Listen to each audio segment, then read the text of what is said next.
जय जनीन भाइयों और बहनों, सास और बहू के बीच में बेटे कैसे फंस जाते हैं, चलिए जानें। बहू लेने तुम ही जाती हो, शादी नहीं होती तो 10 जगह हाथ पैर जोड़ती हो, कुंडली मिलाती हो, मेरे लड़के की शादी करा दो।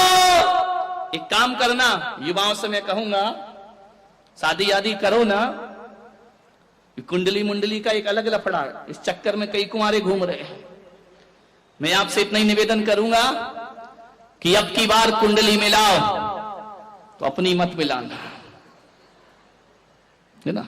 किसी भी पंडित को दिखाना तो कहना जो लड़की मेरे घर आ रही, देख उससे मेरी मां की कुंडली मिल रही है या नहीं मिल रही है, मेरे पास उसे कितना रहना है। सबसे ज्यादा तो सासू के साथ गड़बड़ घर वहीं से होता है, क्योंकि जो बहू आएगी अधिक से अधिक समय वह परिवार में गुजारती, तुम्हारे साथ कितना गुजारेगी। सुबह जाओगे थके हारे दुकान जाओगे, शाम को लौटोगे दुकान से, रात को घंटे 2 घंटे बात करोगे, फिर नींद लग जाएगी, फिर चले जाओगे। गड़बड़ तो महाभारत कहां से शुरू होती है, बहुओं से और सासुओं से।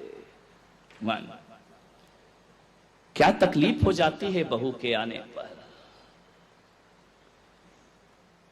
एक बात बताओ, तकलीफ केवल इतनी है कि एक मां अपने बच्चे को, अपने बेटे को अपने अनुसार पालती है, अपने अनुभव से पालती है, अपने जीवन की दिशा से, दृष्टिकोण से पाल के बड़ा करती है। बच्चा मां के अनुसार पलता है। स्कूल से आता है, मम्मी मेरा बैग कहां है, मम्मी मेरे जूते कहां है, मम्मी मेरे कपड़े कहां है, मम्मी मेरा खाना कहां है, मम्मी को ढूंढता है बच्चा।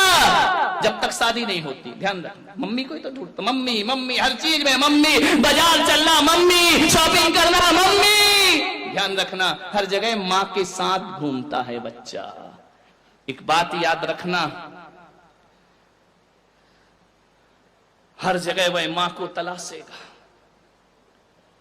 तकलीफ नहीं होती वहां, दुख है तो मां, सुख है तो मां, कहीं जाना है तो मां पापा, इसके अलावा कुछ नहीं होता है। लेकिन एक तकलीफ थोड़ी सी हो जाती है कि जब शादी होकर के वह आता है तो थोड़ा समय उसे पत्नी को भी देना पड़ता है, ध्यान रखिए।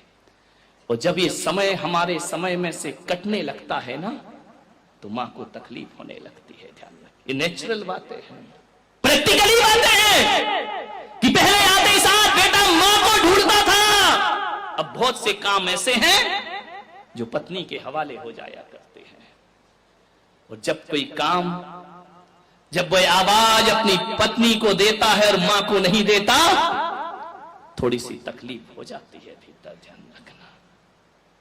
शादी के बाद जितनी मुश्किल सासू को होती है ना, उससे ज्यादा मुश्किल लड़के को भी हुआ करती है।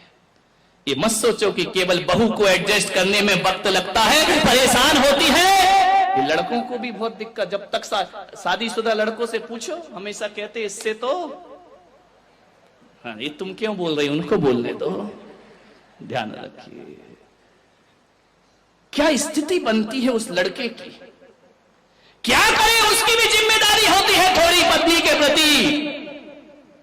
वह लड़की हमारे घर में आती है, वो लड़की का कौन है उस घर में। एक बात बताइए, जो बहू आई है तुम्हारे घर में, तुम्हारी तो बेटी भी है, तुम्हारा तो छोटा बेटा भी है, तुम्हारा तो बड़ा बेटा भी है, तुम्हारा तो पति भी है, सब कुछ तुम्हारा है, उसका कौन है इस घर में। वह तो पहली बार आई है ना, वह तो नहीं जानती, वह किसी को नहीं समझती है। तुम अपने बच्चे का नेचर समझती हो, तुम अपनी लड़की का नेचर समझती हो, बहू की ट्यूनिंग तो किसी से नहीं मिलती है। अब एक बात बताइए, यदि वो बहू अपने इमोशनल को, अपनी भावनाओं को अपने पति से शेयर नहीं करेगी तो फिर किससे करेगी, किससे अपनी बातें बताएगी, किससे अपने दिल की बातें बताएगी। वह पराए घर से आई है, उसे भी तो ट्यूनिंग मिलाने में वक्त लगता है, 5 साल लगता है, 10 साल लगता है। आप अपने बच्चे से 25 साल में ट्यूनिंग मिला पाती हो, बहू से कहती 2 दिन में इस घर में एडजस्ट हो जाओ। वक्त लगता है, समय लगता है। वह किससे बोले, अपनी अच्छी बातें बुरी बातें ले दे के उससे पति से ही बोलना पड़ेगा। उसके सपोर्ट में कौन है, मान लो किसी को, किसके भरोसे आई है वह, एक पति के भरोसे आई है ना, तो एक बहू यदि पति से समय मांगती है, एक बहू अपनी भावनाएं यदि पति से शेयर करती है, तो सासुओं को दुख नहीं होना चाहिए मेरे भाई, क्योंकि वो पूरी जिंदगी पति के भरोसे ही जीने के लिए वहां पर आई है। आपसे मैं इतना ही निवेदन करूंगा, लेकिन वो लड़की जो पराए घर से हमारे घर आई है, उसके हर एक्शन का वैल्यूएट किया जाता है।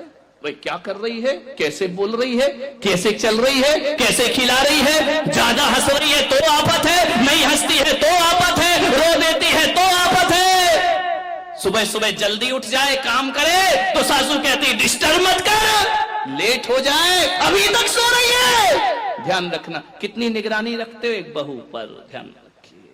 मान्यवर, थोड़े से जीवन को बदलिए। हर बात वो पति से ही कहेगी और ये उसका हक है, ध्यान रखिए। समझने को तैयार क्यों नहीं होते हो? उसकी जिंदगी का मजिस्ट्रेट कौन है, उसके जिंदगी का जज कौन है? पति के लिए ही वह शादी करके आती है, ध्यान रखिए। मान्यवर, मां की पीड़ा यह होने लगती है कि अब बेटे पर बहू का कब्जा होने लगा है। दर्द केवल इतना है कि बेटा हाथ से गया, बेटा क्या करे बेचारा। अब शादी के बाद भी तुम्हारे साथ शॉपिंग करने जाए क्या? शादी के बाद भी तुम्हारे साथ पिक्चर देखने को जाएगा? शादी के बाद अरे एक आध बार चला भी जाएगा, कभी तो उसको अपनी पर्सनल लाइफ जीने दो, ध्यान रखिए। मान्यवर, लोग कहते हैं कि बहुएं परेशान है, जहां तक मेरा अनुभव है बेटे बहुत परेशान।